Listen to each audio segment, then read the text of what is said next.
Pemirsa Presiden Prabowo Subianto menerima Ketua Dewan Ekonomi Nasional Luhut Binsar Panjaitan beserta jajaran di Istana Merdeka Jakarta. Dalam pertemuan tersebut, Dewan Ekonomi Nasional melaporkan hasil survei independen terkait pelaksanaan program makan bergizi gratis menunjukkan dampak positif terhadap pemenuhan gizi anak-anak Indonesia serta juga pertumbuhan UMKM di daerah.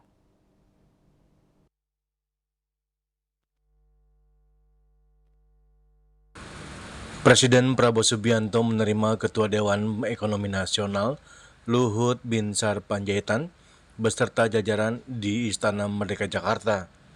Dalam pertemuan tersebut, Dewan Ekonomi Nasional melaporkan hasil survei independen terkait pelaksanaan program makan bergizi gratis menunjukkan dampak positif terhadap pemenuhan gizi anak-anak Indonesia, tetapi juga terhadap pertumbuhan usaha mikro, kecil dan menengah, serta penciptaan ekosistem ekonomi baru di daerah.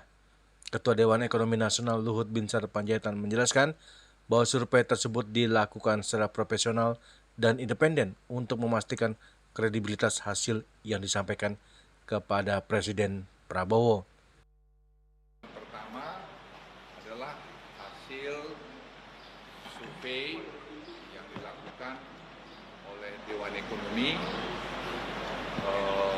mengenai pelaksanaan makan bergizi. Ya, kita lakukan di 800 titik, jadi betul-betul dengan profesional. Jadi kami di DEN menjaga betul kredibilitas kami, dan itu kami laporkan ke Presiden. Saya kira Seto yang memenuhinya untuk dilakukan oleh Terima kasih.